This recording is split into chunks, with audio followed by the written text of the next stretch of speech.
So let's practice another application of trigonometric functions, and we're going to use the law of sines today.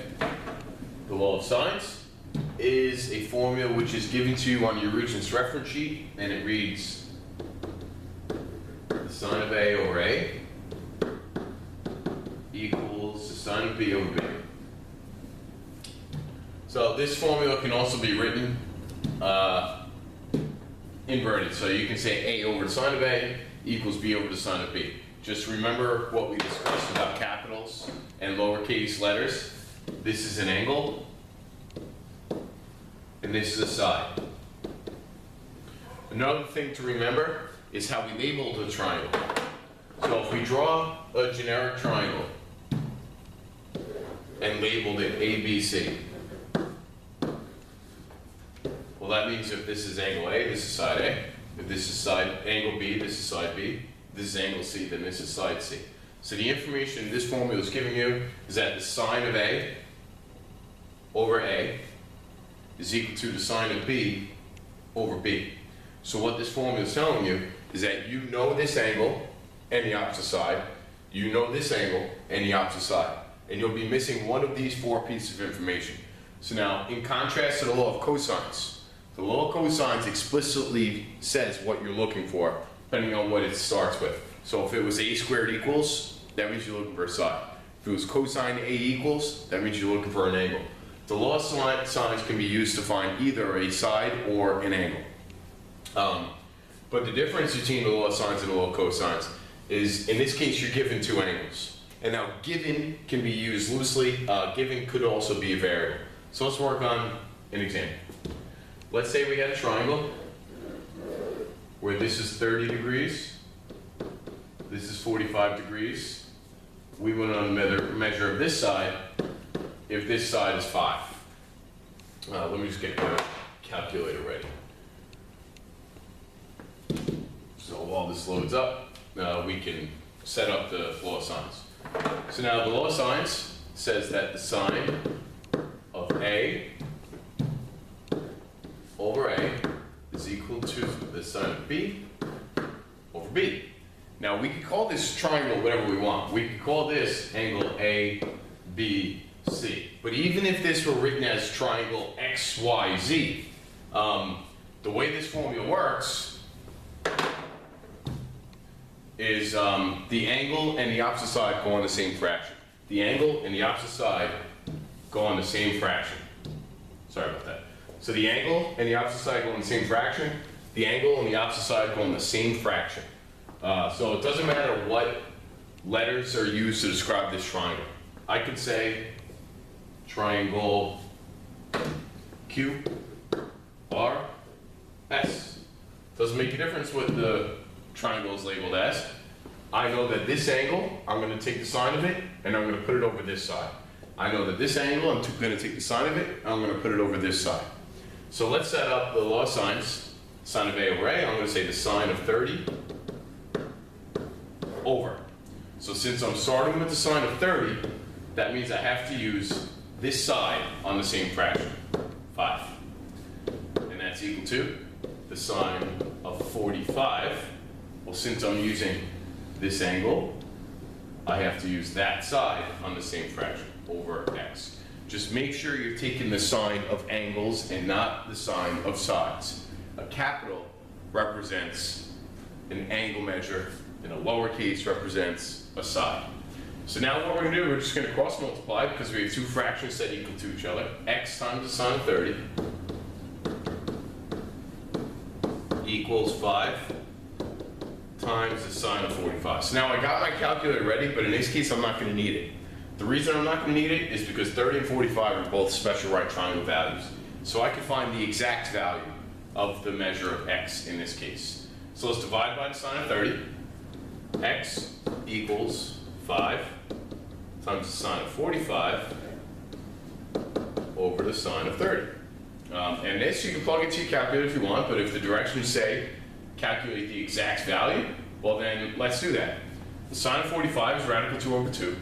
The sine of 30 is a half. So let's come over here and say x equals 5 times radical 2 over 2 over, and the sine of 30 is a half. Now when we keep, change, flip, we're going to have canceling 2's here. And if you want to write it out as 5 radical 2 over 2 times 2, you're going to see the canceling 2's. So x equals 5 radical 2. And just to see that, make sure you write it out as a horizontal division question and do keep, change, flip, and you'll see the canceling 2's there. So we found the exact value of x. Let's do another example here. Let's say we have another triangle. And let's use an angle measure as not a special right triangle value. Let's say that this is 20 degrees. This is, let's see, 80 degrees. We're looking for that if this is 5 again. So now the law of sines says the sine of A over A is equal to sine of B over B.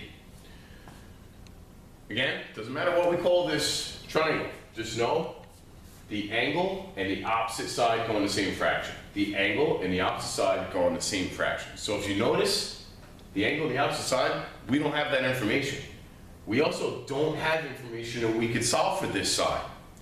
Because if we wanted to solve for this side using the law of cosines, we would have to have an included angle. We don't, because we don't know the measure of x, so we would have 2 unknowns.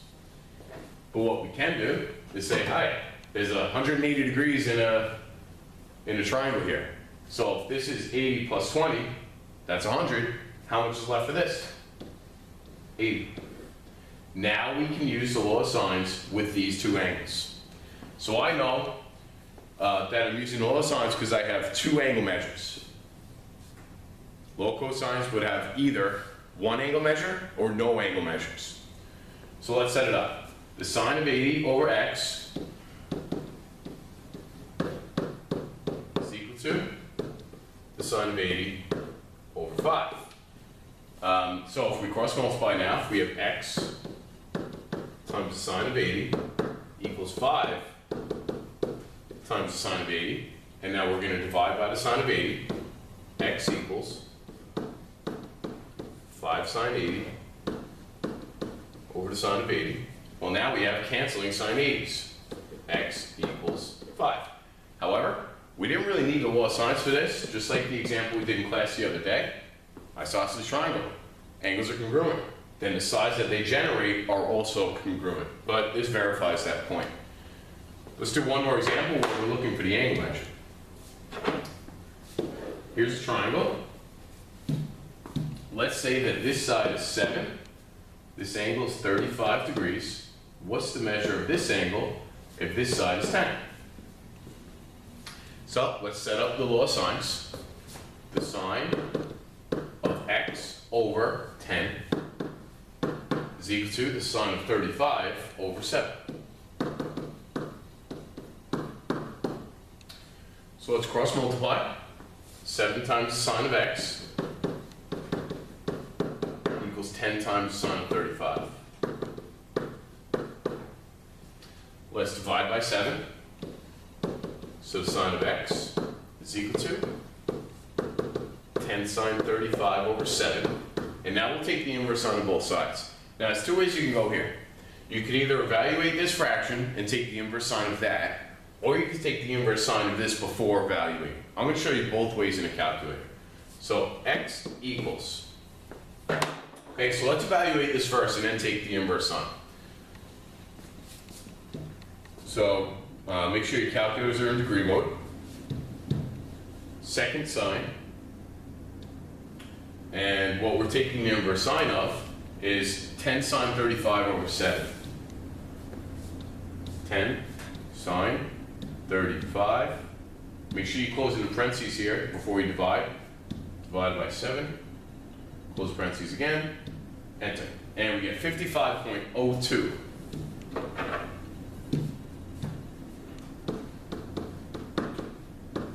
Or what you can do is let's evaluate this fraction first. And in that case, if you're doing it that way, This would simply move down a step and you'd have x equals the inverse sign, and then we'll have to express that as a decimal. So 10 sine 35, enter, divide by 7, enter, and that's what we're taking the inverse sine of, 0.819. Now keep in mind, I wrote this decimal. This is not the decimal I'm going to be using. I'm going to use the answer function to limit my rounding errors. I just wrote this to see what we're taking the inverse sine of, just to determine my next step. So second sine of your second answer. And again, you get 55.02. So either way you want to do it, it doesn't really make a difference. Eventually you're dividing them anyway. So however you're most comfortable. And that's the law of sines.